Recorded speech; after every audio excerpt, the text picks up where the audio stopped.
So tell me why I was driving home from work and you get those Sham notifications on your phone, and you always wonder, are you gonna get an actual good Sham's tweet where he actually drops a good tidbit of information, or is he gonna give you like the random nonsensical tweets where he's like, "Oh, LeBron James and Draymond Green had breakfast this morning, and then they went golfing."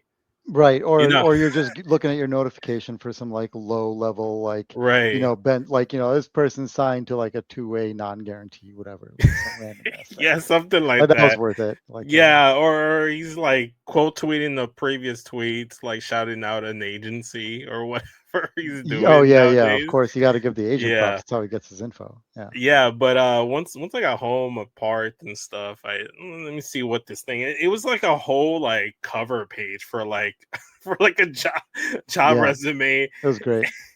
And he's like developing the Los Angeles Clippers Toronto Raptors trade centered on Kawhi Leonard will not be completed until the NBA investigation into the Clippers is over. Statement from the Clippers to ESPN, and it's just like this whole Yeah. thing. I'm not gonna read it. So And this statement from the Raptors, dude. I feel bad for our Wallop Media brethren there. Their oh whole my team is in god, limbo right yes. now. That's the first Rylan and thing. That's Kyle. the Yeah. first thing because I was talking to Rylan, dude. I was talking to Rylan, and we didn't even talk about the Kawhi thing. I've been talking to him all day as this thing is developing. So essentially, is like the NBA is like, no, we gotta finish this investigation, and then y'all can finish this trade, or you guys can finish this trade right now, Well, and they, then they all didn't the even say that's not penalties. even what they said. The NBA, yeah, basically that's what they said. The NBA said you can go ahead and trade for him, but there is no guarantees that like whatever punishment we decide, we'll follow him to Toronto. So Toronto's like, well, we're not going to do that. Like the Raptors put out a statement saying basically we have to wait for the Hmm. resolution to Yeah. see like whether what we're trading for is going to be worth it. So yeah, that's the whole thing. Dude, it's funny. Like I saw some. It was a good time on social media, man. On Blue Sky, had Brian Toporek said something like, Yeah. what was it? Well, he had a couple of people had some great ones. He was like, tired. The Sixers should sign LeBron to a minimum deal. Wired, the Sixers should sign Kawhi to a minimum deal after his contract gets voided and he's a free agent. So, like, that would be Could you hilarious because, imagine? dude, they can't trade for him if his whole contract gets voided. Then all of a sudden he can go wherever he wants. So I don't think that'll be the punishment. But even No. funnier, dude, is there's Velodas. I don't know how to pronounce this person's like their alias, their handle, but they said it'd be Right. funny if the NBA's punishment for aspiration is to just never actually finish their investigation into Oh my. aspiration. So the Clippers are just stuck with Kawhi forever. They're just like waiting around because the Raptors won't trade for him until they know. So Oh, that's their but actual punishment is just to not say shit and just make the Clippers wait in limbo. That's actually a pretty good one. I think I like that. oh man, that would suck. But like, I feel like that punishes Kawhi and the Clippers, but it also punishes Brandon Ingram and Grady Dick more than they don't deserve that. They don't deserve to be there. Yeah, In the they're middle of getting this. paid. They can wait. Fair enough, man. But yeah, so Kawhi putting that on pause. He's not going to Toronto just yet, but it's crazy. It's crazy. There's no timetable. There's like No, an I love estimate. it. The NBA just was like, you know what? This is the slow like period of free agency now. Like most of the big things are done. We're just waiting for a couple things. Nothing's really happening. So let's spice it up and throw something in there to keep to give you guys some content, some good NBA content. Oh man, no, it's hilarious. I'm here for it. Fucking love the NBA, man. Dude, honestly, perfect timing too. Like the FIBA under 17 tournament just wrapped Yeah. up. Team Hmm. USA just held off Serbia, and it's like, well, we got nothing now. Like, nope, we got some more. We got aspiration. We got aspiration still hanging over everything. So There's good times. always some shit going down.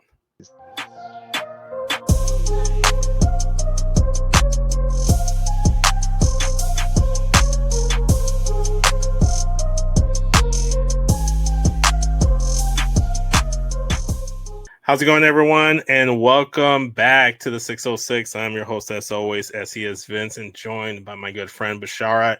How's it going, man?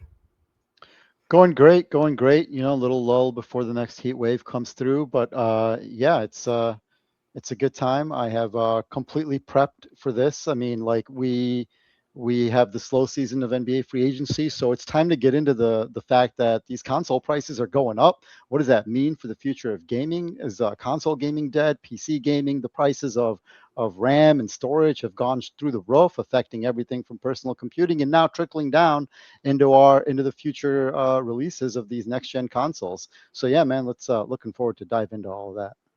No, actually, we're going to talk about how PlayStation is going to have physical media anymore, and then we're going to go and just have digital media as of 2028. But since That's you all didn't keep part of prepared, it. yeah, I mean, I guess so, but we didn't have fully all that information. So let's just talk about the Chicago Bulls because we've been putting off that podcast for a minute now. You know what? Uh, Fair enough. I think we should get that off yeah, our chests. yeah, we've been biting our tongues as Bulls fans as long as humanly possible. We said we were gonna do this like shortly after the draft, then we decided to postpone it after free agency. Now it feels like everything is done with the Bulls, more or less. I feel like there's some one thing or two that they're waiting to be completed, but it's nothing of consequence. So yeah, let's get started. But before we do, I would like to remind everyone that if you're not doing so already, to go ahead and subscribe to us on YouTube, like and comment on the video down below. Let us know what you guys thought of the Chicago Bulls off-season plans, everything that Bryson Graham has done up until this point. We're gonna have a segment later on in the show, and I want you guys to interact as much as possible in the comment section. Let us know, and yeah, don't like I said, like, comment, subscribe. We're available on all audio platforms, whether that's Spotify, Amazon Music, Google Podcasts. No, Apple Podcasts. Google Podcasts doesn't exist anymore. Um, yeah, with that being said, let's get started. We're gonna kick things off with what they did in the draft. And obviously, we did our live stream for that with live watch along. Me and Bosch were there for that. And let's see. They took Caleb Wilson, number 4 overall. Then they selected Dalen Swain with the number 15th pick, which honestly, that was your selection as well, Bosch. We were Yeah, both. very happy with that pick. Very happy with the upside of it, especially as our second first round pick. So Mhm, they surprised me by doing the thing that a couple people had them like rumored to be considering, but did mhm. not seem like they would do, and the thing that I wanted them to do. So that was pretty cool. Yeah, no, it was really good to see. Unfortunately, the thing that was not good to see is them trade away basically their 2 second round picks for second round picks down the line, which may or may not convey. There's some weird swaps and protections associated with that. Yeah, the Um, more things change, the more they stay the same here in Chicago. yeah. Prior to the draft, they did trade for Nick Claxton. In return, they did have to send out. I'm gonna have you help me out with the name for who was sent Oh, out. for Mohamedou Gay, yeah, Yes, Gesundheit. yes. Yeah, so he's Timberwolf now, and then obviously we got the future cash considerations from many different teams Of course in they the second did, which actually spawned the name of another pretty good Bulls podcast, just round. because of how notorious they are for trading those picks for the all important cash considerations. Yes. Uh, One of the player that received in those second round trades was Cam Jones, whose contract wasn't fully guaranteed, and right before the cutoff point, he was waived. In free agency, To the save big money. yeah, Yeah, they had to save the money, man. They of had to save course. that money. In free agency, the big move that they did was signing free agent Norman Powell from the Miami Heat to a 2-year contract with a second year being a team option. They re-signed Zach Collins to, again, if I'm not mistaken, this very similar contract, the exact same kind of contract, where it was like 1+1, like 1 year guaranteed, and then the second year's a team option. Then they signed two-way players in Toby Awaka and Jalen Sellers, who I been hearing nothing but good things, and I'm actually kind of excited to watch the summer league game. Uh, by the time this episode dropped, it had already taken place, but we're recording it prior, so I'm excited to see what Jalen Sellers and Toby Awaka can do in preseason basketball, and obviously our first round draft picks as well. Yeah, so that's kind of like what the Bulls did. Nothing too crazy. Um, yeah, let's just get started with Well, what like obviously we love what we the liked and what we didn't like. Let's yeah, we love the pick, I think both of us, of Caleb Wilson, and everybody, it was like the obvious pick. Like we do like that they kept the draft pick, didn't Mhm. trade out just because they didn't get like Right. Devonta Peterson or Boozer, and they picked Caleb Wilson because his projections, his athletic ability, his it all seems uh, really exciting for the future, and I think is definitely worth the number 4 pick. Mhm. Unlike the bench player Patrick Williams several years ago. Um, I mean, He's on a great contract, by the way. yeah, of course. I mean, I can't even complain about that one because I thought they should give him that one, but whatever. I did not think they should have picked him with the 4th pick, but again, moving beyond that, this Bulls regime did do well with keeping that 4th pick, not Mhm. trading it away, trading down any Not of that, reaching for somebody like a Darius Acuff or Keenan Wagler. or Patrick Williams. That was a Yeah. reach. So Yes. no, pretty really happy with that pick, and I like that they're not worried about you know dupl- du- duplication at that power forward Mhm. ish position with Matas and Noah and Leonard Miller and Caleb. No, just draft the talents and we'll work it out Mhm. later. So that was really great. Best player Um, available. yeah. So I think we're both on board with loving that, right? That move. Yeah. Yeah, that's for sure. And then number 15, again, I was very happy because this Yeah. was who I was pitching in our mock draft, and eventually was like, well, they'll probably not do this, and they'll go with Cam uh, Carr. thank you, Cameron Carr, and they picked Dylan Swain, which is what I wanted them to do. There is some potential of just having, like a end of the rotation-ish player, but I Mhm. don't think so. I think he's shown Yeah. more and has more ability than like previous picks in this range that the Bulls have made under previous regimes, like Mhm. busts like Chandler Hutchison or Denzel Valentine, Dalen Terry, Denzel Valentine, or even Tony like Snell, long term. I think the long term NBA players like sorry, I'm forgetting his name now, but he's been on Gary like Harris, no, he's been on like 15 teams. Gary Harris was a Doug Nuggets pick, McDermott, basically. Um, James uh, Johnson. James Johnson, thank you, the MMA fighter, but MMA fighter James yeah, Johnson. That's basically, right. yeah, essentially.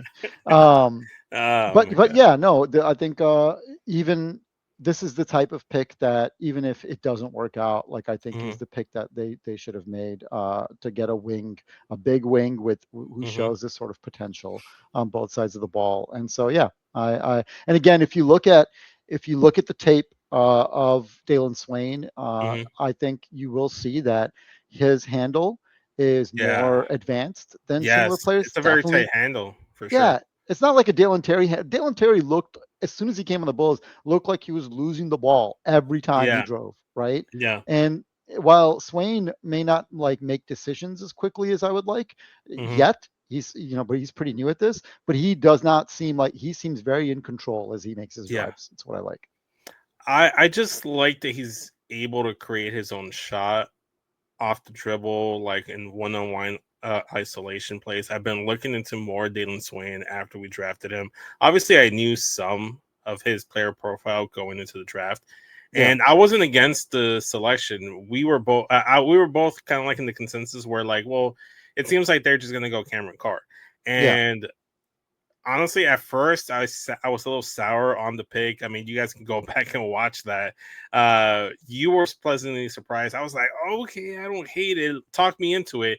And everything I've seen from Dalen Swain, Caleb Wilson, everything I've hear of them, I genuinely love, and I like them. They were practicing with and worked out with Derrick Rose, so that yeah. That that was warmed cool. my heart. You And I know, didn't even realize this, Caleb. I mean, he already had a pretty good idea, I think, that he was coming to Chicago, but yeah, he had a little rose on his like a jacket, little which I didn't know. silver Yeah, rose yeah, pin. yeah. Yeah. And they asked him about it, and he said it was for Derrick Rose. It was for good luck because he wanted to be a Bull. Obviously, probably playing to the crowd, but I'll take it. I'm good with it. No, Um, no, I love it. I yeah, love it. And honestly, between the four of them out of the top four, I feel like Caleb probably feels more like a personality. dude, he definitely has the most personality so far. At least Yeah, that he's shown. and I love that he came to Chicago too, because it's the Yeah. biggest market out of the teams that were there in the top four. I love this. This is like And he's shown like some modest Buzelis like sort of kind of Like I want confidence. this. It's Yeah, yeah, swagger, and that's yeah. we can't we definitely need as much of that as possible. Not to the Denzel Valentine level, but you know, deserved swagger is great Yeah. if they're actually able to go out and show it. The I Denzel think Valentine swagger was a little overboard. they need to. Thankfully, it feels like they found the balance between confidence, swagger, and just complete delusion in your own Yeah, yeah, abilities. I hope so. Yeah, so far, yeah, uh, I mean, we could be wrong in terms of Dalen Swain's ability on the court, but he's a legit two-way player. Offensively, defensively, he's able to contribute yeah, on both ends day one. And then I do love that we don't have to make him the starter, and he can play off the bench with a Trey Jones and others, and then slowly develop. Maybe slowly be that seventh or eighth guy off the bench to really kind of like solidify himself, maybe to step up in certain matchups. I yep, like this. I don't want to thrust him into that role because let him play against other teams' second units and slowly develop that quick playmaking, decision making skills that you were alluding to. exactly. Yeah, and then on top of that, he'll have a better chance to slowly like not only develop and fix that jump shot of his because it's not broken. He just needs to speed it up a little bit, and it really did feel like Lonzo Ball, where like Lonzo Ball coming out of college, he could go ahead and make a couple shots here and there, but his shot was very slow and like it was like a slow mechanical way that he used to go about it. And and Dana Swain was like self-conscious and self-aware that it's like I got to work on my jump shot. I have to speed it up. I have to get that Yep. going in the summer. And Caleb Wilson as well. Caleb also says like I got to add this to my game. I got to do that. Like they're already self-aware about what they need to work on, and I love Yeah. that. I like the personality, the character of both of these guys, and apparently Bryson Graham's been scouting Dalen Swain for like the last 2 to 3 years. So so apparently he's been wanting to draft Dalen Swain even before he got this Bulls Did job. not know that. I did think he fit the profile of certain picks from the Yeah. Pelicans while Graham was in the Pelicans front office, Hmm. namely Herb Jones and Trey Murphy the third. But Yeah. yeah, so that I did not expect that he actually was looking at him that Yeah. closely Yeah. that That long. came But out. yeah, That came out that he was actually actively scouting him for like 2 to 3 years for a hot minute there. Yes. that's pretty cool. I Um, guess it's nice to always have a bit of a read on your front office executives, even when that read is the way it went with the last front office executive. I won't harp on that. yeah. But I Yeah. was definitely accurate in my assessment of Cornishibus.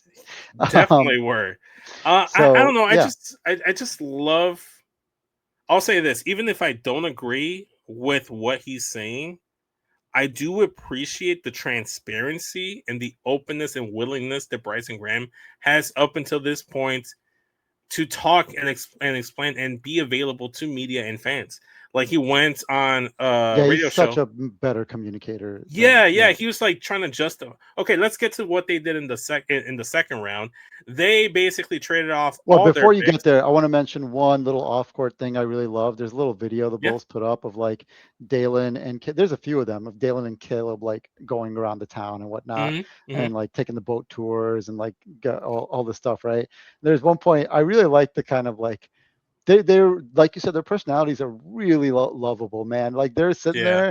there, and Caleb Wilson's like, yeah, no, I'm wearing whatever he was wearing, like some Bulls hoodie, and he's like, no, I put this on because Dalen had this on, I saw him put it on, I want to do Hmm. everything he does, I want to be just like him, and Dalen's like, this is cap, like he's just like they're just messing with each other, and Caleb just goes on with it. No, I really want to be exactly like Dalen. I do everything he does. It was just a funny little bit, man. I kind of I really love their no, I personalities. love that too because I saw like a little video of their interaction with each other, like in like backstage or whatever on draft day. Like they were doing like those pre-recorded TikTok videos, social media posts for the Chicago Bulls, and Yeah. then they were like being recorded back. And it's like, oh no, we're ready. Like, no, we're excited. They were kind of like hyping each other up and like excited to get to work, and they were like talking each other up. So it feels like they've already established a relationship with each other. Uh, and that's good to hear. They've already supposedly communicated with Modest and other I was gonna guys. say they seem like they're gonna fit right in with Modest, man. They seem Oh very yeah, very much like those sort of person. yes, yes. I think I think they're perfectly what this team needed, like an influx of personality, energy, and just positivity, and just like a little bit of hope.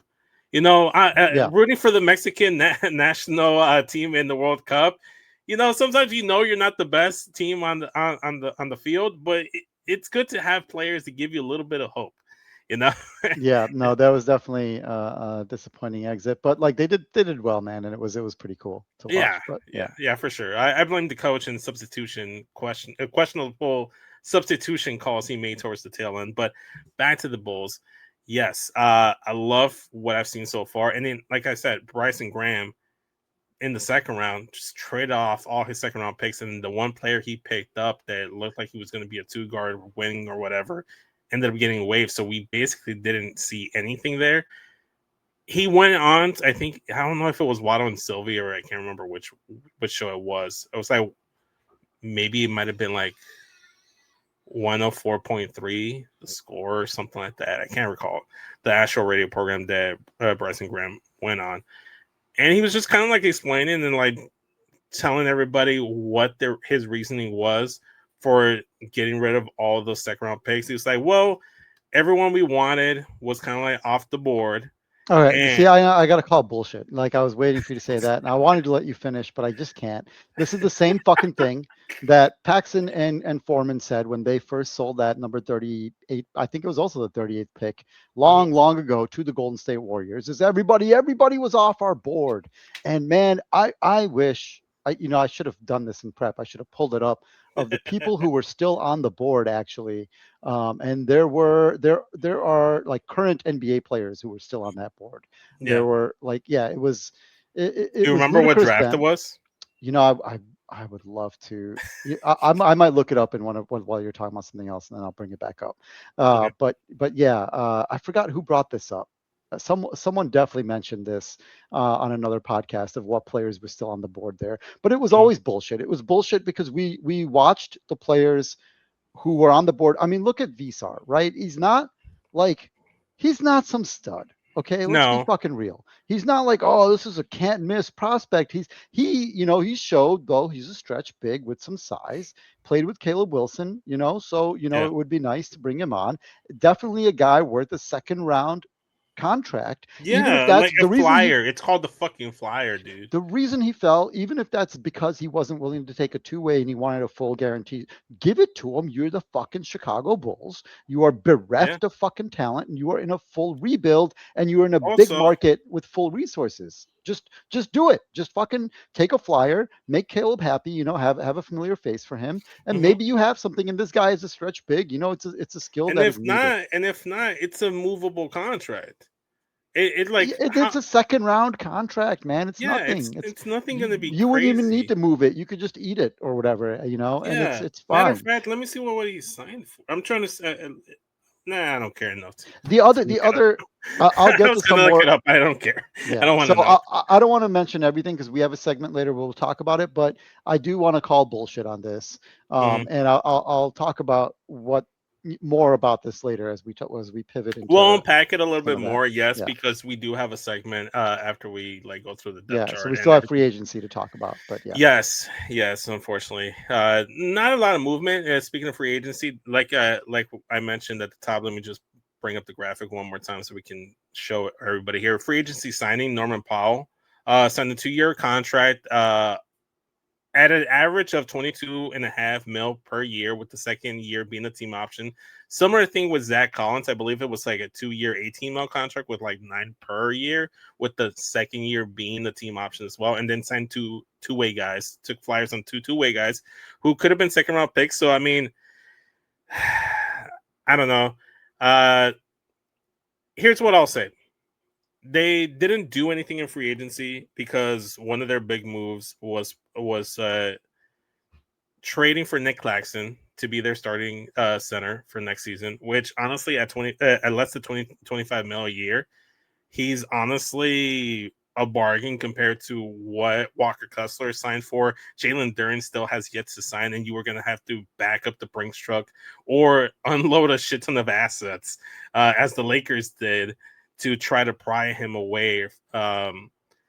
And I don't know. I don't like Mitchell Robinson as an option. Isaiah Hartenstein would have been nice, but he kind of felt like he was just going to take that pay cut and come back to OKC. It makes sense for his career. Yeah, no, I mean, I look at Nick Claxton, and again, he's on a very similar deal. He's got 2 years left, so like they've kind of like opened up this window where like next year in 2027 they're going to have like an abundance of cap space as well, and then 2 years from now they'll still have that flexibility. These are very tradable contracts. If like let's say halfway through the season, some playoff team or some playing hopeful trying to get to that next level has an injury to their front court, all of a sudden, now a Nick Claxton on the that's on the Bulls on a very affordable contract might seem like an enticing pickup at the deadline or in the offseason if a team gets to the playoffs and realize they need a little bit more front court depth or need to switch something up in their front court.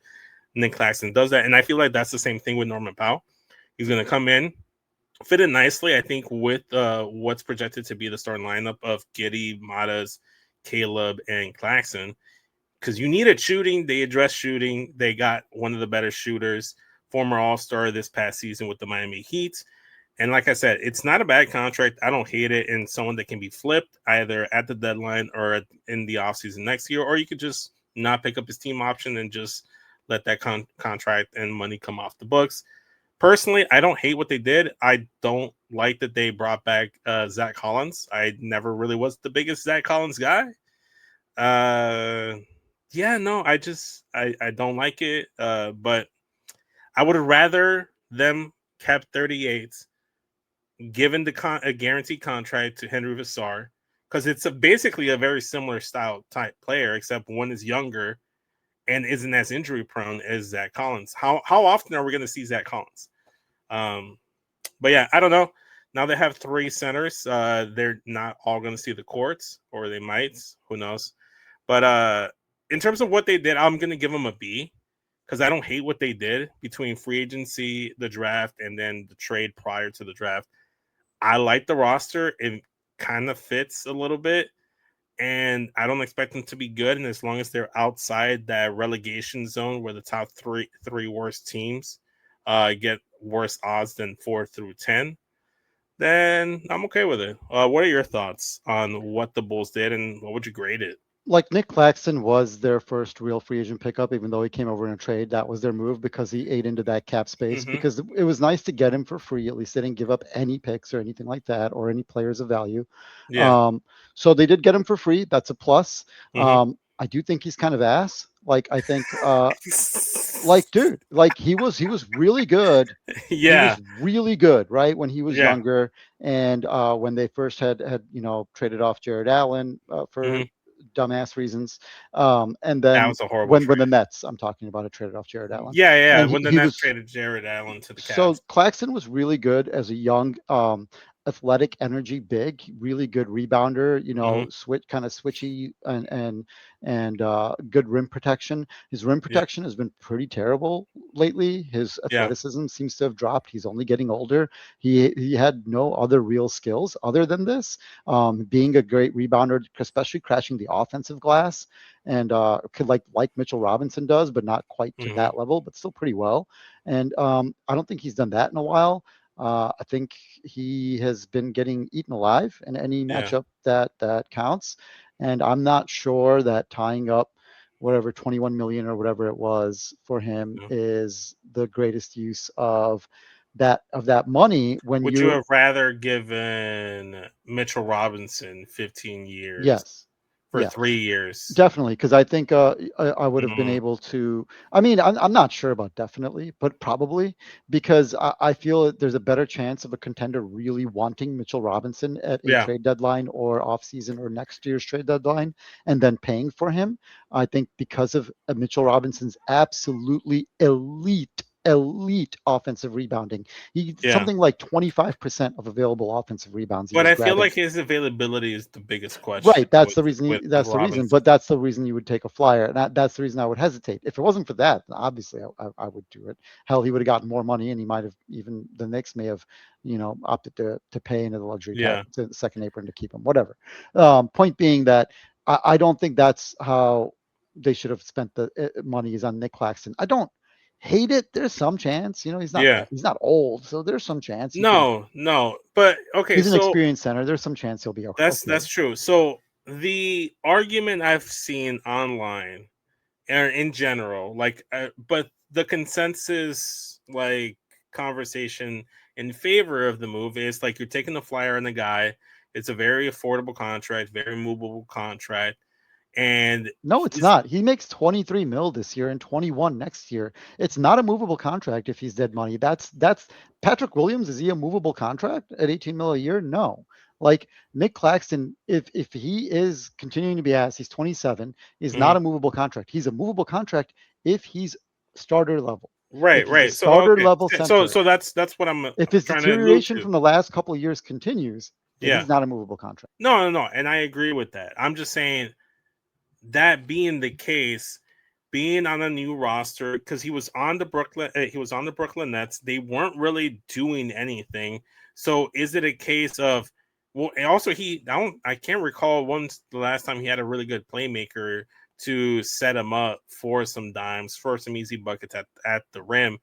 So the idea and the argument I've seen online that's being made is he's going to be able to come in, fit in seamlessly with the Bulls roster as they have it set up. Norman Powell is going to spread the floor, help that out as Yeah, I well. wouldn't call it seamlessly when he is a complete non-shooter and you are putting him on a roster full of non-shooters, other than your two guards, sort Hmm. of Giddy, and then yes to Powell, Giddy's and that's like it. whatever, but That's not a Giddy's going seamless to fit. be the However, that's not a Giddy. seamless fit. Okay, That's three non-shooters on the floor at any given time, minimum. That's not seamless. That's pretty clogged. I don't love it. I don't hate it because of what you said, though. He can catch lobs from Giddy and stuff, yeah, and and maybe he that's reclaims kind of some like the value. argument. Yeah, that's kind of like the argument is that he's going to play with someone that's going to help him out in a Josh Giddey, a guy that helped him in his development in his early years as an assistant was Tiago Splitter. Tiago Splitter, maybe there's something there.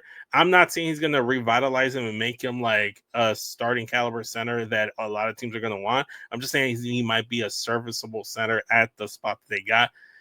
Again, they didn't give up anything for it. And My argument is, what other team could have done this? Could have helped along that trade by absorbing Nick Claxton for nothing, because the Timberwolves did not want him, right? That's the no, reason. That's the reason we had to absorb him for nothing, and why they took him. Now I'm the glad they weren't Hornets weren't stupid. going to do it. That nobody else had room. Only the Bulls and Pistons could have done this, as far as I Yeah. remember. Only the Bulls and Pistons. The Well, then, Pistons, yeah. a number one seed last year, sure as hell were not looking to get Nick Claxton unless they were. I mean, even if they let Jalen Duren walk, I don't know if that's. They'd rather pay Jalen Duren the max than Nick Claxton 23 mil. I think this year. Yeah. If I was the Pistons, that would be my thinking. So I think that they actually should have extracted some value because they didn't have to take him. Like Yeah. he's not a definitive plus.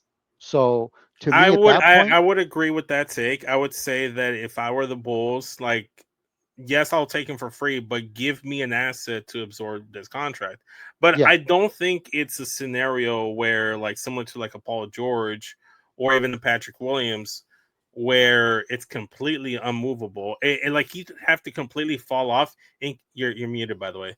And yeah, no, completely that's why I was deteriorate. saying I don't hate it. I'm just saying, like, to me, like a middling move like this, which is like, could be fine, is like Mhm. not the first move I would make of the offseason. Okay, that's it. Okay. It's a All middling right. move, and to me, that's the sort of thing you settle on near the end of the offseason. That's all. So No, that I makes don't sense hate too. it, but I agree. I don't particularly like it, and I don't definitely don't like it as like this is the first thing you did with your offseason that ate up like a significant chunk of your max cap space that you had. Well, that's kind of like what Bryson Graham has been alluding to is his strategy. He's not really trying to use this cap space to sign some free agents. He's trying to use this cap space to absorb contracts. But like you mentioned, if you're absorbing contracts, you got to get some Yeah, compensation he's in doing it return. badly in my view. So So we'll again we'll see. He didn't, like you said, he didn't really give up anything to get Nick Claxton, and it could be a situation where they're able to like recoup some of that trade value and like just like There's just other options for this. I'll get to in our next segments, but I think we've talked about Claxton yeah, enough. Moving on, like Norm Powell, when I saw this come, like everybody was joking about it online, yeah. and then it happened, and I was like, oh no, they actually did it. You literally texted me fuck. Yeah, You said this is fuck. exactly not the fucking thing that they should do. Is sign a 33-year-old shooting guard, Hmm. who is somewhat undersized. Let's be honest. Okay. Somewhat Uh, undersized. He's completely undersized. He's got the wingspan for it, but he's not a yeah, good the defender. wingspan helps him not be like swallowed up. But Yeah, yeah, he's a small guard, right? yeah, He's a yeah. small guard. Giddy's taller, bigger than him. Yeah, no, Giddy's a big guard, so that's Yeah, different. But yeah. like this is like throwing, Norm Powell, an All-Star last year, a big contract in free agency, who's 33, is awful. And then I saw the contract terms, Mhm. and it's 2 years, 22 mil average, 22 this year, 23 22 next and a year. half. 22 and a Yeah, half. so 2 year, $45 million contract. Okay, I don't hate that. Now that is movable because Norman Powell does have positive value. So to me, that is movable. I don't fully love it, but I like it. Okay, unlike the Claxton Yeah. deal, I do actually like it. I don't love it for reasons we'll get to Mm-hmm. later, but this is actually a pretty good because, like you said, for the development of the young players, you do need some spacing on the floor. You need Mm-hmm. them to be able to drive and kick, and there's no other spacing. So getting a shooter and an elite level uh, you know, elite level scorer. That's what he was in the Clippers Yeah. the 2 years ago, and that's what he was for the Heat. Yeah. And yeah, I think that's a His pretty good contract. his production dropped off towards the tail end of last season, but that's only because Tyler Hero returned and he kind of like got played out of favoritism in terms of the rotation.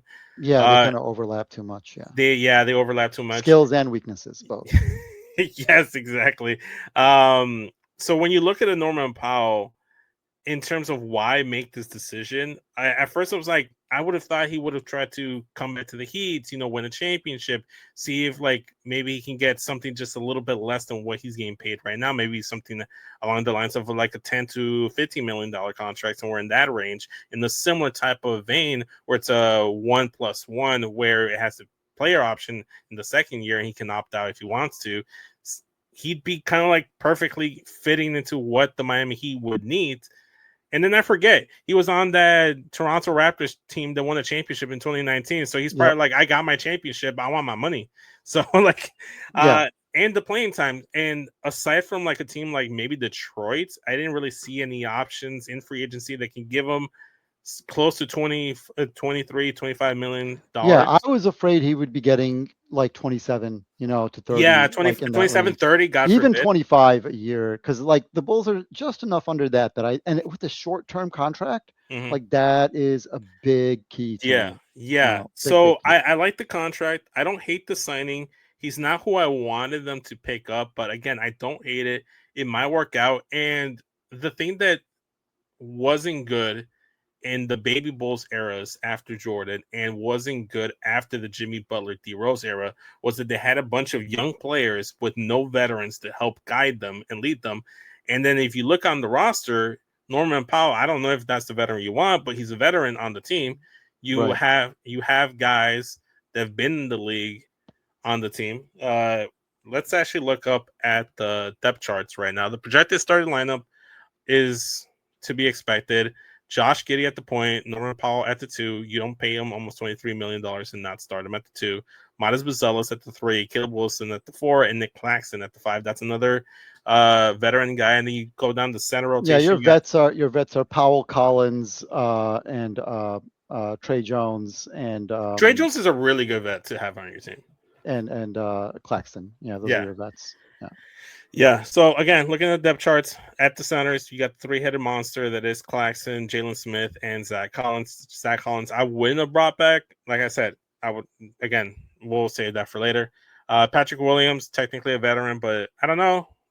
I don't. I don't trust Patrick Williams. If he gives us anything, I'd be happy. Leonard Miller is a good guy I'm glad they The guaranteed. positive about Patrick Williams being a vet for them is that he's an unselfish sort of guy. So Yeah, that's the only, yeah. yeah. You have a Noah Senge who is basically a redshirt rookie because he didn't really play, didn't have any playing time. You have Isaac Okoro, Dalen Swain in the wings. Trey Jones, as you mentioned, and Rob Dillingham. I don't think he's going to play much if he doesn't get traded at all at some point.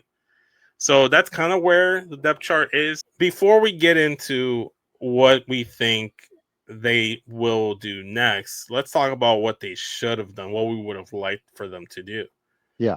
So I'll say this, and we're going to have to backpedal all the way back to the draft. And when we saw that the New York Knicks were trading out of that 24 pick to go down to 25 for for cash considerations, and then they go ahead and then trade down again, and they trade down again, and trade down again until like they're completely pick up future second round picks. It ended up being like the 24th pick for 5 future second round picks. The Bulls have like 25,000 second round picks that they picked up at the deadline last year from Arturas Karnisovas. I would have loved for them to package 5 second round picks and get Cameron Carr at 24. Yeah. So this is definitely what they should have done. Now, look, not only were the Knicks trading down, and you saw that this guy Cameron Carr was falling, but you definitely would have predicted this, because at the end of the draft were 3 teams that were heavily impacted by the aprons and the salary cap restrictions that come with entering those aprons, or the hard caps if they were to do certain moves, like offer the taxpayer mid-level, then you're capped at the first apron, stuff like that. And the Knicks had already come in stating they weren't going to go into the second apron. Yeah, they talked about it Publicly. So you knew that this is a team, like, you could have predicted this. You should have. And we did, during the draft. And we saw these teams and we're like, wait a second, these guys are salary. They're not going to take a pick. When they initially picked, when they dropped down and then they picked, I'm forgetting the Spanish player they picked. But then that Memphis? was no, the Knicks, but then that pick was eventually traded again. So Oh, I admit Sergio De La Rea. Delaware, yeah. Sergio De La Rea. And I immediately said, well, he's definitely not coming over. He's not coming over. It's just a fact. He's definitely not coming over, until they traded him to, I think it was the Spurs eventually. It was Dallas. Dallas. Okay. Yeah. Well, like, now he's going to come over because Dallas doesn't have any of those issues, and they need guard help. So great, he'll come over for that.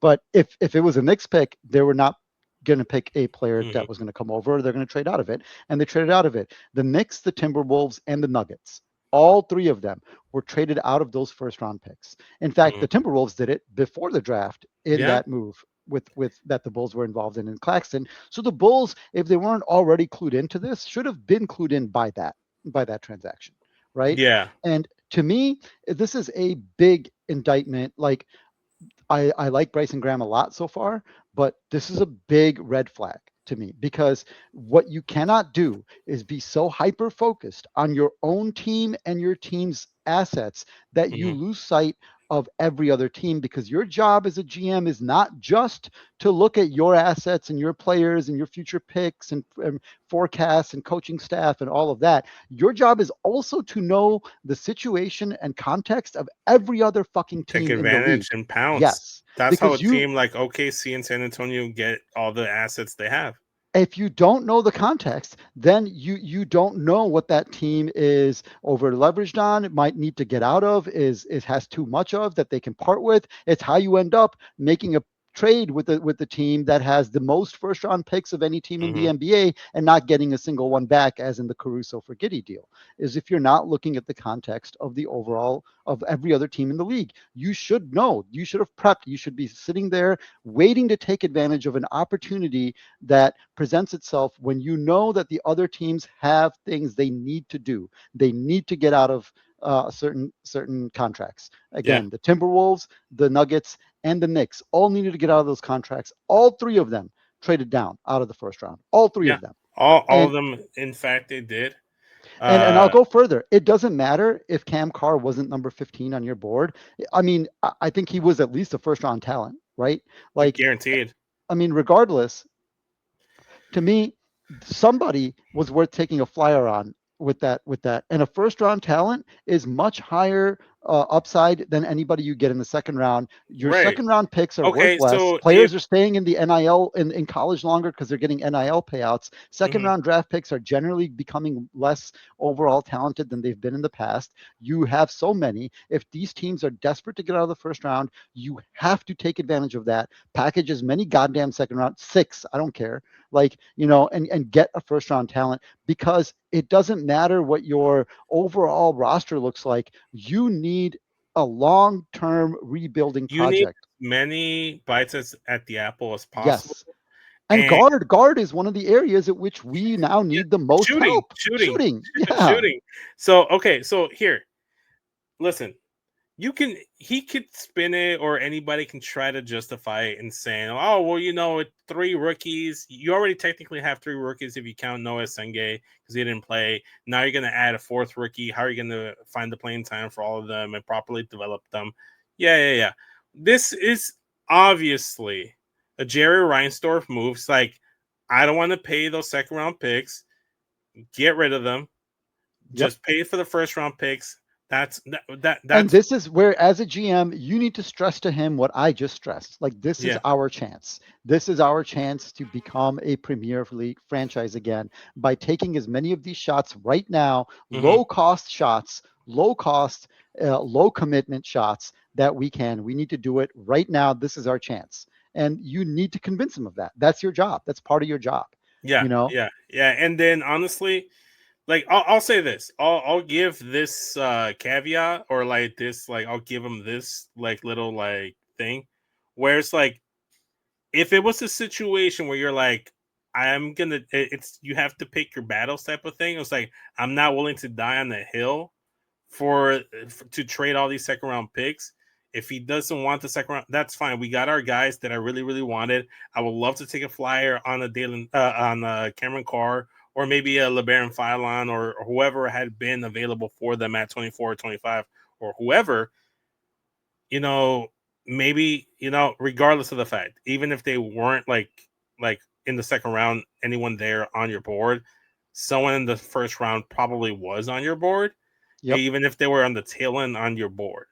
And again, maybe it was a situation where it's like, listen, he's on my ass about this. I'm gonna pick your battles. Obviously, when you have dumb management, you have dumb ownership, as like whoever's running the shift or business at any job sometimes has to be like, I'm picking my battle. This is not the hill I'm gonna die on. When it's time for me to die on the fucking hill, I'm gonna like die head first into it. So we'll see what happens. I don't hate I don't hate the I two still guys think that then he at picked. least they should have done one or the other. Like, if No, you no, couldn't, no. The meaning sensible like you guy. don't sell the second round picks then if you can't make this trade. You know what I'm No, saying? no, no. Like, I agree. I agree with you. I agree with you. Any sensible guy that has if they had an ownership group that didn't give a fuck, and was like, just make the team as best as possible, build it the best way you think is possible, and you have a competent GM, which I, up until this point, unless proven otherwise, right now, Bryson Graham seems at least decently competent. yeah, he doesn't seem incompetent, at least so Yeah, far. there you go. There you go. So I'll give him this. He does have a handicap where others don't. So we'll see what this team develops into. I'm gonna give him the whole season. I gave Arturas Karnisovas 2 to 3 years before I fully gave up on him. I should have gave up way, way fucking sooner. The minute he made that Vooch trade, I should have known. Yeah, that was a big flag. Yeah, because I But didn't like the Vooch trade. nope. Every trade that he's done so far, I like. The only one I question is bringing back Zach Collins, but it's not the worst thing in the world that he Yeah. could have done. So, what else should they have done, So Vosh? the other part of that is what you just mentioned. So they got Claxton, and then they also re-signed Zach Collins. Now look, man, I think you should do one of those two things. You shouldn't have done both.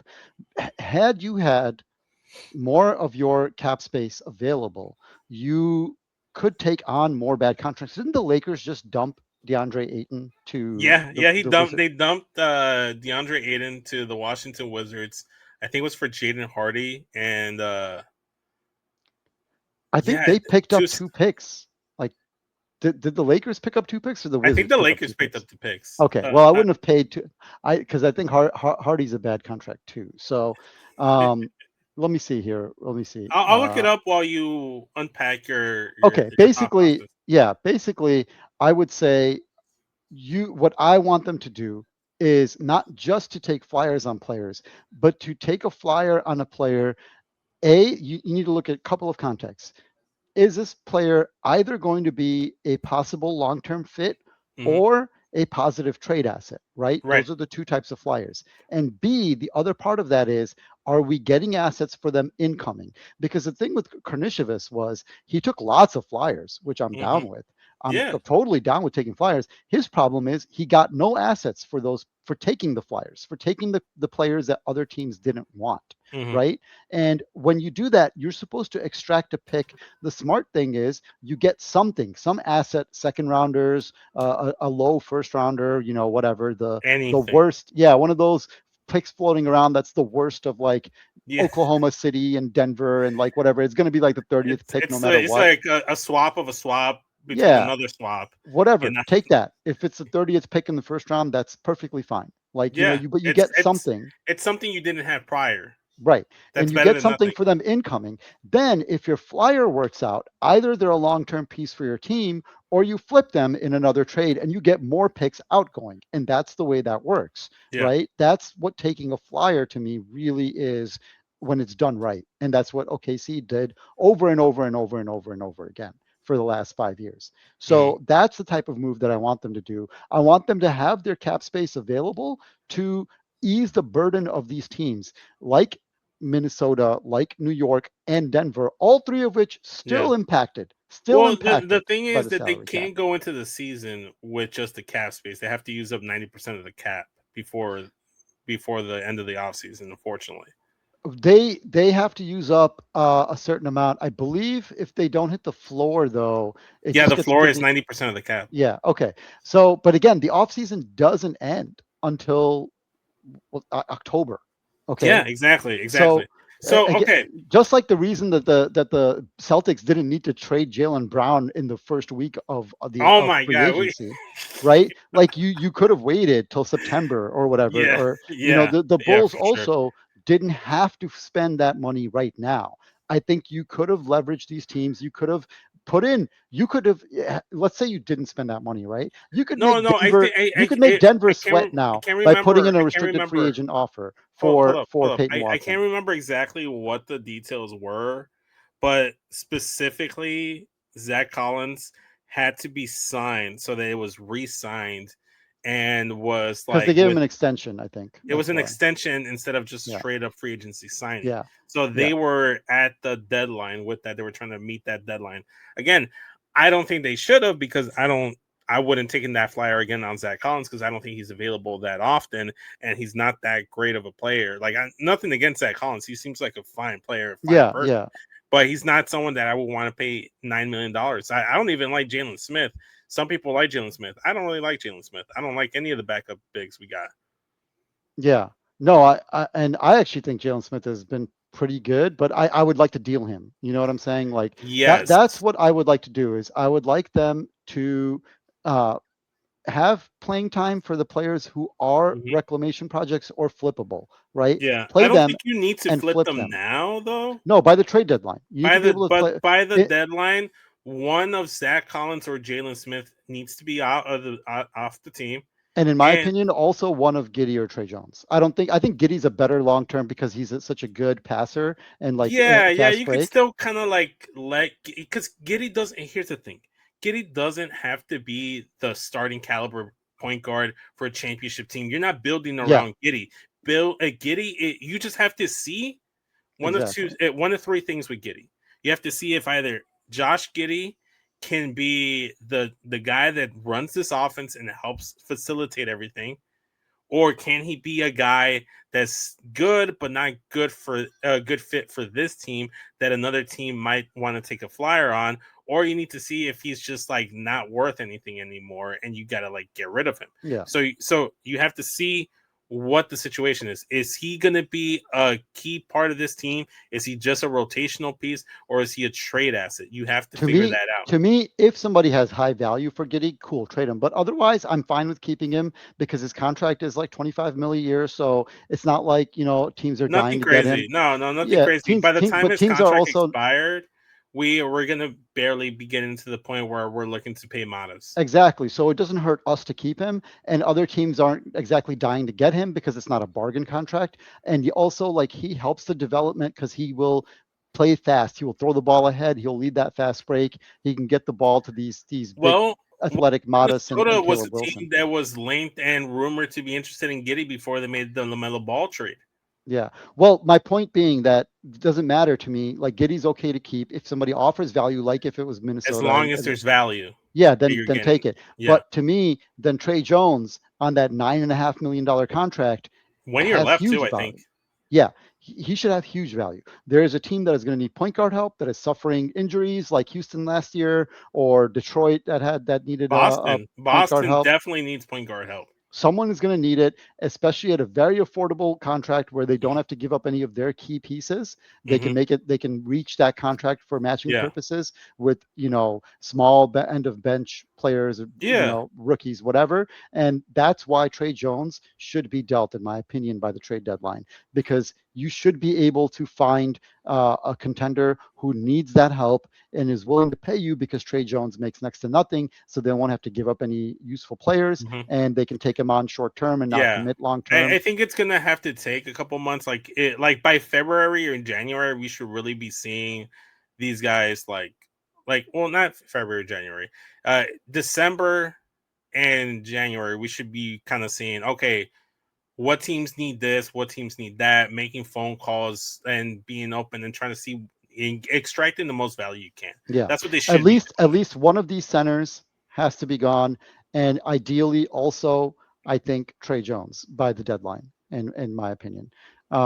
And you should be getting assets for them. Just not getting rid of them, get rid of them. At least one of the centers you've Yeah, signed, yeah, you've got three of them now. At least one of them, if you did your job right, is going yeah, to be worth something. And there's center right now is actually come back around to becoming a sort of position of need for many teams. yeah. So you should one of your centers has to work out. You signed them. You picked up Nick Claxton. You gave Hmm. Zach Collins a new contract, and Hmm. you still have Jalen Smith. One of them Yeah. has to be worth something. You should be able to get something for them by the trade deadline. So that's part of what I see why I think they should have kept their cap space open because I Hmm. would have even I would have now leveraged that to give a restricted offer to Duran and make the Pistons sweat or make them freaking pay way more than they want to, Yeah. or do that with Peyton Watson in Denver, or to Peyton take Watson on is what I would have done. yeah, or to take on more of these unwanted contracts, whether it's in Hmm. Minnesota or elsewhere. And I think we're kind of pivoting now. We've already pivoted somewhat to what they should do, Yeah. and that's continuing on that. So we've already covered some of like what they should trade. They should continue to look at these teams that are going to need a salary cap help, right? Like the Timberwolves, Nuggets, and Knicks, or B, they need to add like actual roster players to complement an overpriced roster like the Miami Heat. So to me, in their future moves, you got to pick up players who are on value 2 to 3 year Hmm. contracts to trade later. This is not just this year. Going forward, the Bulls need to pick up players on 2 to 3 year contracts, short to midterm contracts that have value so that you can trade them later. Whether they're not being able to be signed because teams are in an NBA are in a cap crunch. And to me, that's what Norm Powell actually has become now. It's kind of a Hmm. value 2 year contract. So that's Yeah, why it I'm definitely for is. it because this should be a contract that teams weren't able to offer Norm Powell at the free agency because they didn't have cap space, but will be able to trade for Norm Powell later as they determine their needs and they need some of that shooting or scoring creation. So particularly, you want to pick up guys who contenders are going to look for. Those are shooters, on-ball creators, two-way wings. Those are the guys. The trade targets, but I want to have specific teams in mind that you're Yeah. targeting. And my trade targets are Miami. because they're going to need to fill out that roster Yeah. beyond Giannis and Bam. I'll take Jovic's contract in return Bingo. for some compensation. I am eyeing that fucking Jovic contract, bro. Like, I will take that Jovic contract. Give me something for it. You Yeah. have like two things left, but I don't care. Give me one or both of them, depending on who you're taking, right? Yeah. And get that. We'll take Jovic off your hands, and we'll give you one thing you need, whether that's returning Norm Powell or whether that's Trey Jones or whoever it might You be, could Jalen look at a Smith, team like Minnesota that needs some front court depth. Hey, do you like Jalen Williams? Jalen Jalen Smith, Smith, sorry. and Leonard Miller, even Leonard Miller. who's Do you want Leonard Miller back? yeah, Leonard Like he could Miller. help. He could help. He could help a lot of teams. That I mean, right now Either Philadelphia also needs power forward help. Philadelphia, yes, yes, it You definitely know, need. Hey, yeah, and they another still team. have assets left over from their own assets and that Clippers deal they made. They didn't deal everything for Jalen Brown. Remember, he went for very little overall. Yeah, So Philly still has assets to trade. So those are the teams I'm targeting: Miami, Minnesota, uh, Philly, Detroit, because they're still going to need help. And yes. I think especially once this whole Jalen Duren thing Maybe resolved. he's a landing spot for Norman Powell going into the playoffs when they realize no, we still need help in the Yep. perimeter shooting. Let's go after Norman Powell, see what we can figure out. Maybe you take a flyer on the guy on their bench that isn't really getting a lot of playing time. Maybe some Mm-hmm. draft compensation because they do have their own picks. And they do have like some draft capital Exactly. to expend. Exactly. So And so, like, again, the Miami, or sorry, Philadelphia and Minnesota both need power forward help. Like, I would be looking for that with Jalen Smith or Leonard Miller. Other teams need shooting, or backup, ball like creator. solid point guard. Yeah, ball creation in Trey Jones or Norm Powell. So teams like Detroit, Miami. I have secondary targets, which are like, OKC, because of they still have a roster crunch and kind of some Mm-hmm. salary cap, help We'll issues. take And Luke Dort and we'll package you I'll Trey take Jones. the other Nikola Topic, who they're Yeah, not going to find time for on their yeah, roster. yeah, exactly. I mean, he was originally the number one on my board in the Modest Pizelis draft, so Yeah. worth a flyer. Even though he went through everything he went through, he's still a rookie. Like he's on a rookie contract. Mm-hmm. He's worth taking a shot in. San Antonio is going to need to pad out that roster. I don't think they grabbed Tobias Harris, but I Mm-hmm. don't think they really addressed their power forward issues properly. So maybe. No, I don't think Tobias Harris is the answer. I mean, Tobias Harris was pretty good, but you're right. Like, they're a long-term contender. They're going to need some sort of other answer, I think. The Lakers still need a lot. They have They completely need some centers. dissolved themselves to get Walker Kessler, and so they're going to need something. Maybe you squeeze out maybe you can squeeze Cameron Carr back or something. Uh, but he's I would love for them to somehow like finagle a way to get Cameron Carr onto this team, that would regardless of be. the fact. I know we wanted him so badly at that point. It's funny Another too. Yeah. here's another team. Peyton Watson. I know we were trying to target Yes. him, but Denver. Hey, we'll Yeah. take that Christian Brown contract off your That hands. Christian Brown contract is exactly what I'm thinking of. That's why, like, they're desperate. They paid him so much money, and he's not effective two-way. He doesn't do what they need. He doesn't shoot it enough. He doesn't quite defend well enough. And I Mm-hmm. think a lot of the reason he got that contract is playing off Nikola Jokic. But you know what? He's a good cutter. Yeah. He's not a great, but he's good defensively. I'll take him. But he's a negative value, so you got to give me something and I'll help you out. Like, Yes. definitely, you're 100% right, dude. Christian Brown, or even the guy we used to want to pair back with his old college teammate in Kobe White. Um, uh, Cam Johnson. Thank you, Cameron Johnson. Too many Cams, man. I'm losing them all. I was like, not Cam Boozer, not Cam. Yeah, like, all right.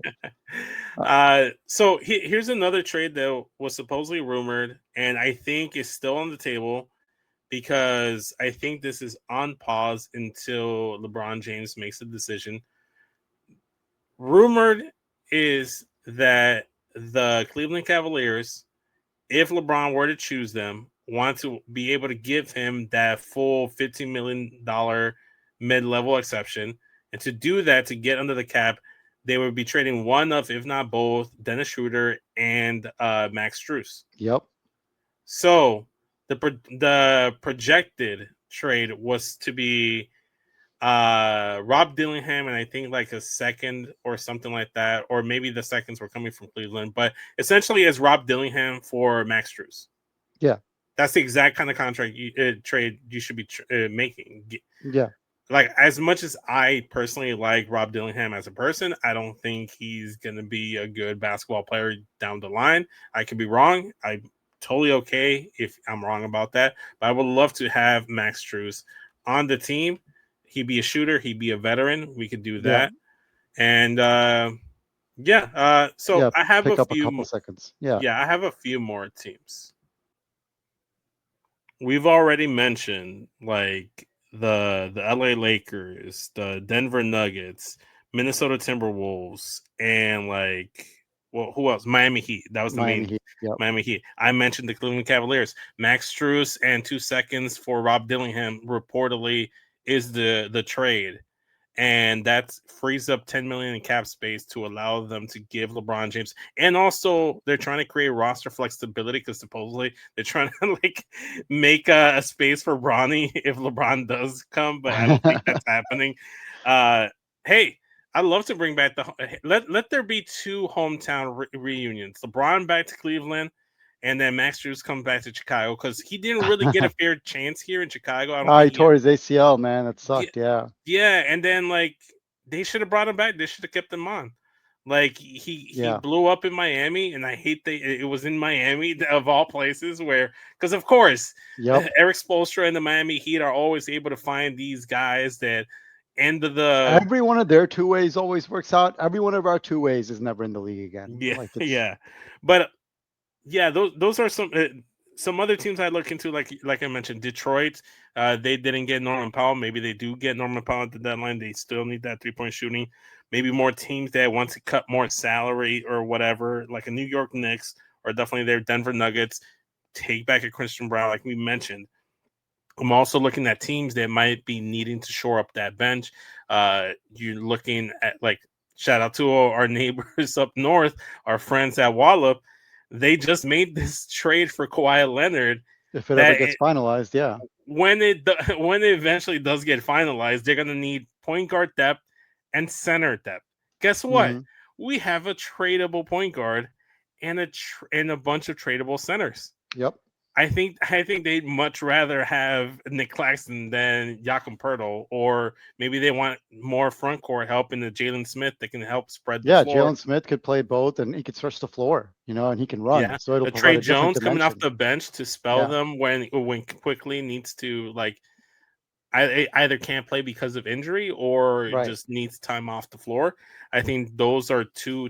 That's one team And that I Trey Jones is a scoring point guard, like yes. would do really well playing off of Scotty Barnes. So Oh yeah, and I think it's a really good compliment. Very like kind of like Kyle Lowry light almost. Like I think it kind of works with what we've seen to work in the past with Kawhi Leonard as well. Uh, maybe a team like Utah. Hey, you just lost Walker Kessler. You have Yusuf Nurkic as your starting center, and who else did he get? Uh, was it Jackson Hayes? That yeah, they got Jackson Hayes. Yeah. Jackson Hayes. So I'm like, okay, maybe one of those guys or both of them don't work out. Do you want to take a flyer on Zach Collins, Jalen Smith? Yeah. Those kind of teams that once we get closer, and again, I mentioned Minnesota. Jalen Smith might be lumped into that whole like That's Nick. why I'm really shocked at that trade. Like the Bulls didn't. It went on. It included more and more teams, more and more players, and you couldn't find a way to squeeze something else out of this. Like they really should have. They were already a part of it. They Yeah, really should have been able to find a way to. maybe they still can. Maybe they still can because the trade isn't finalized just yet. I think, and that's mostly being tied up due to the Bulls because the player that they sent out, help me out again with the Mohamed pronunciation. Gay. Yeah. Yeah, he signed this contract in April 9th, so they have to wait Yeah, until to like after July 9th or something. Yeah. July 9th or July 10th Yeah. to Something like that. fully so that he's available to be traded. So that's kind of like why that trade hasn't been finalized. Again, we'll see what happens. There's some teams out there that are gonna need some And by the depth. way, that's why Norm Powell is perfect on a 2-year deal. He will be trade eligible, I think, on January 15th. So, Yeah, and because it's a right 2-year around when deal, you need them. Yeah, and because it's a 2-year deal, he's not going to. He doesn't have like an implied no trade clause. So that's perfect. Yeah. No, and then on top of that, let's say you're a team that wants to take a flyer on a Norman Powell to help shore up your backcourt, help shore up and add more 3-point shooting to your roster. Let's say it just doesn't work out, you just don't pick up the option on the second year, Yeah. Yeah. and then you just let him Perfect. walk. Yeah, Perfect. so it's Or you don't pick it up to negotiate a longer term contract or whatever. Yeah. yeah, and the same goes for like a Zach Collins, who I don't think is going to command that much interest. But again, we don't know. It's possible. It's Yeah, he possible. he had times where he played well. He just can't stay healthy. Something So about Zach Collins just screams like I'm going to be either a Boston Celtic or a Utah Jazz before like my career is over. yeah, Something about Zach Collins just screams like, yeah, I'm gonna go somewhere Danny Ainge has his imprint on. yeah. Something about him. I don't know what it is, but yeah. But yeah, that's what they should do. They should go ahead and target at some of these teams that I could think be the needing. Bulls should have like the you should have a board up, okay, with in the front office. You should have a board up that has each team Hmm. and their potential liabilities, contract liabilities that you are targeting to pick up from them, and a list of the assets they have. Okay, that is bare minimum. Like if they don't have this, then I'm severely questioning the abilities of the front office. They should already have this done. They should Yeah. have had it at the draft, but every team, their bad contracts, you should have guys like Nikola Jovic and listing out that the Heat still have like a 2028 first rounder and a Hmm. 2029 swap or whatever it is that they've got left. Yeah. And then guys like Bobby Portis, also from the Heat, or Dante, in case his recovery isn't something Minnesota decides they can count Yeah. on, that sort of thing. But you need to have that board up. Oh, Each, that's actually the one I'd be looking at. Give me yeah, Dante DiVincenzo's contract. I'll give you some front court help, and you just give me some proper draft compensation. That's the Dante exactly. DiVincenzo and Christian Brown are two Yep, of the guys that you should be targeting. yep, Maybe even the Luke Dort, like from OKC, because just yeah. because he But I signed think again, you should have a board up. Every team in the league have all of their potential contract liabilities. Well, it's whether it's Nikola Topic or Christian Brown Lopez or is the Cam third guy. Yes. Johnson Yeah. or Nikola Jovic or Dante or whoever. Every team, all their potential contract liabilities that they might want to get rid of, and the Yeah. draft assets they have. Okay, that's Yeah, what you need. it's what you said before. It's like you should be trying to get like when the Lakers traded DeAndre Ayton.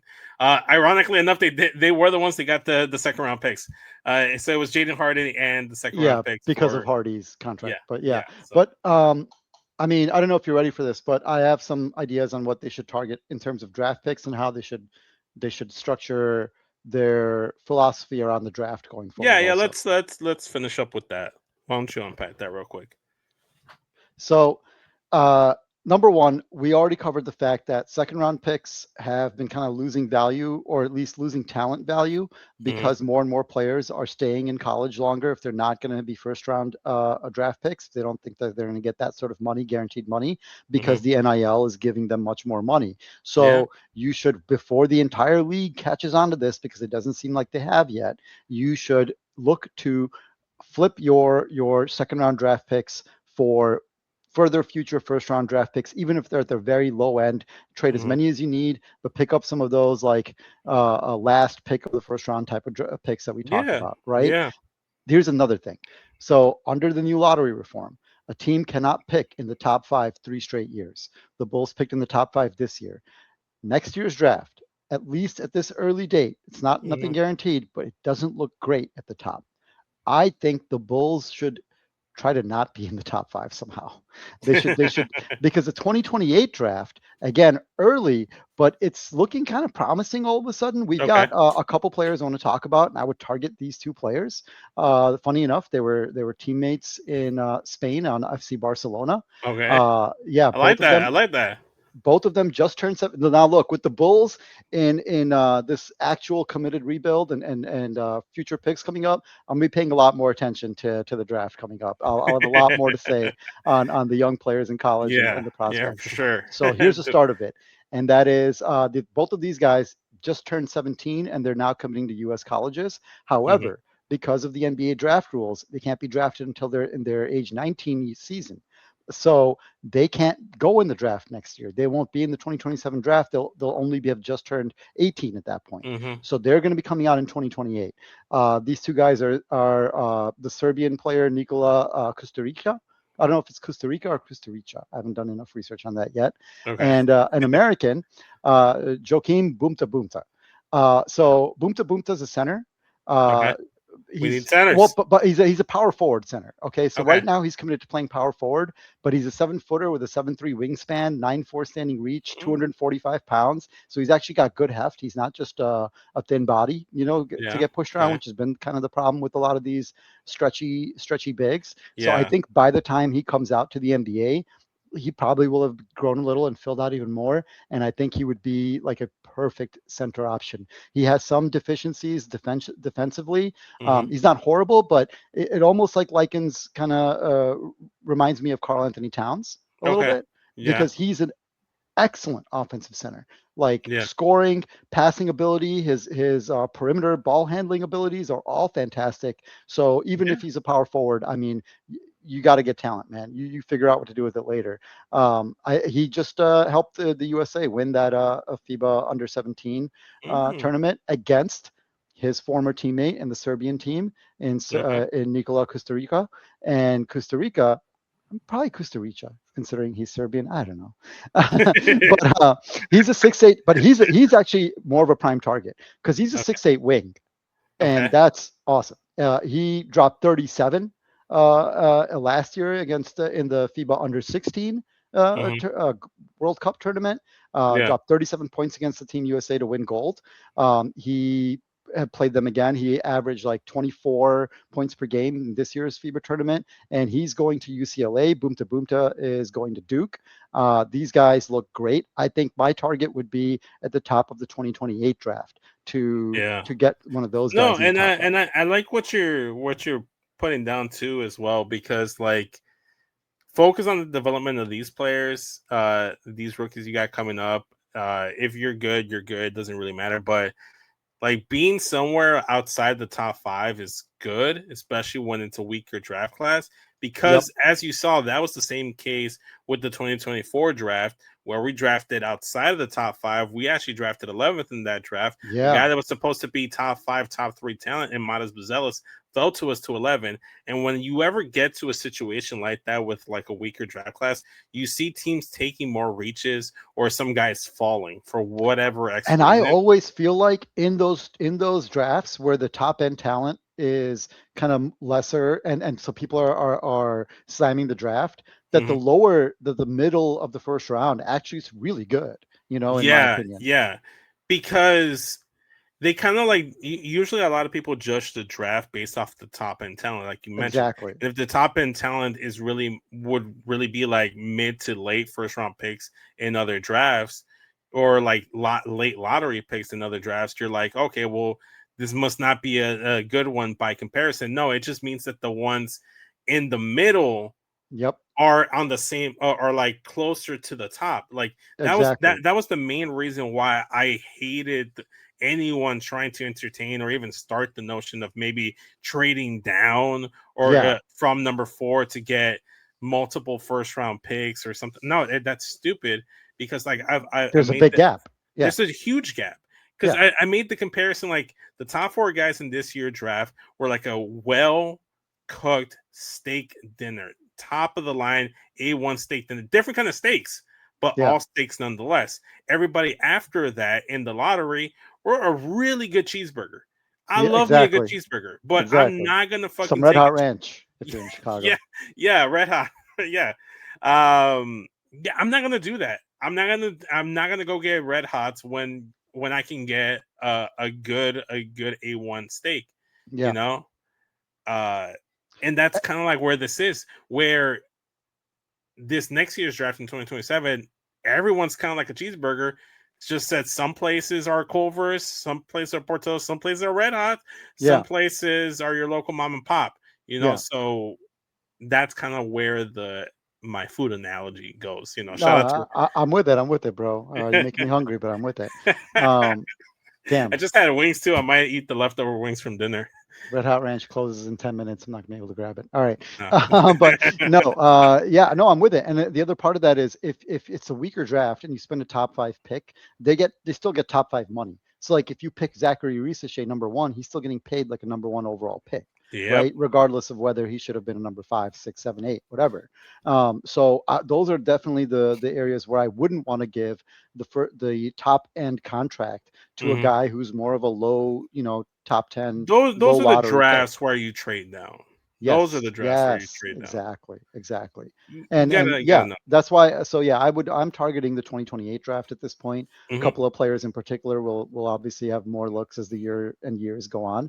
But Agreed. I think the Bulls should do the same, and they should keep all of this context of the league, the lottery rules, of other teams' situations and their contracts and their Hmm. assets all on a board. They should be able to track all of it and leverage the great contracts that they did give to Hmm. Norm Powell and even the front office gave to Trey Jones. Leverage those contracts to get picks in that 2028 draft is what I would do. Yeah, and here's the thing. Here's another situation that other people aren't even talking about. Because like the sweet spot is like obviously if the top five, it's like you can't pick the top three or top five in like three drafts or whatever the situation is, right? If you're the Bulls, the ideal spot would be number six, Yeah, and or somewhere like from 6 to 9 would be an ideal spot. And if it's a weaker draft, it might be easier to trade up to get a guy. And at that point, technically speaking, you didn't draft in the top five. exactly. You Yeah, that's a you good used point. Yeah, someone else's pick to make that right. selection. So technically, you're still like you could still. So Yeah, that's why I'm saying like you use your assets wisely. If there's a team that likes someone on the Bulls, or like I'm not saying Dalen Swain, but like let's say Dalen Swain, you get offered Dalen Swain and then move up in the draft plus another first round pick. I mean, at that point you might have to consider it, right? You yeah. know, yeah, something like that. I'm not saying Dalen Swain you should trade because I really do like Dalen Swain and he might actually be a really good foundational piece for the Bulls going forward. But I agree with you. 2027, don't even worry about it. As long Yeah. just worry on not being in the top five for that one. Yeah, if you can find a way to do that, that would be great. If so that's it, man. Leverage your Yeah. contracts and leverage other teams' weaknesses and liabilities, and take advantage of opportunities before they present themselves. You can't wait for other teams to call you in those situations. Go Yeah. call them, man, Make and those be phone proactive. calls. Yep. Yeah, yeah. You're not gonna get a phone call in the middle of the night being offered Luka Doncic for Anthony Davis in the first round pick. No, you got to take their GM out to dinner and convince them that's what he's got to do. Exactly. Make it seem like it's their idea that you're doing them theirs to solve it. Exactly. Exactly. But yeah, so yeah, that's what the Bulls should do. I like what they did so far. Some of the moves, at least. We'll see what things go. I'll say this: I'm very. By the time you guys are watching this episode, Summer League Game Yep. One, Yep. Bulls versus Grizzlies, has already taken place. I'm very much excited. The matchup between Cam Boozer and Caleb Wilson is going to be fun. I'm looking forward to it. I'm at least looking forward to Bulls basketball. I'm not gonna pay for the Chicago Sportsnet thing. I Yeah, they got to come to their senses and offer yeah. offer some sort of discounted deal this year, man. Something. Forget this kind of deal. At least for Chicagoans, put it back on like Seriously, put it back on broadcast, man. Like, broadcast TV, bro. Like I get the app. I get the app for people outside of the state of Illinois, but if you're in Illinois, you better put that shit on broadcast. but it's marketing 101, man. If you want people to buy your product, it's a completely new product, and people aren't like enthused to try it.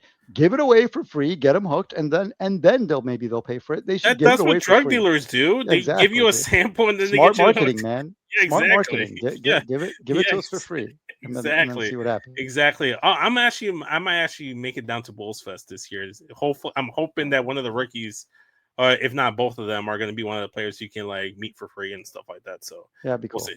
Will be cool. Yeah. So before we sign off, Bosh, where can people talk to you on social media to talk basketball or Bulls specifically? Honestly, they probably shouldn't, but if you must, systemlords.bsky.social is where you can find me. All right, fair enough. You can follow me on Instagram and Twitter and all social medias at SESvince. You can follow the show at 606 Universe on all social media platforms, minus TikTok and Snapchat. and Blue Sky. And Blue Sky for now, eventually. We'll be on Blue Sky at some point, promise. Yeah. We're on YouTube at 606 Universe, always dropping episodes every single week. We are also on Wallet Media. 606 Saturdays are a thing there. So shout out to all the Wallet Media fans that have tuned in and have enjoyed our content. We appreciate you guys. And again, check them out at Wallet Media Inc. on YouTube. Like, comment, subscribe, all that good stuff. Share. I think that's everything. We'll be back with another episode next week. And yeah, see you guys on the next one. Go Bulls. Go Bulls. Peace.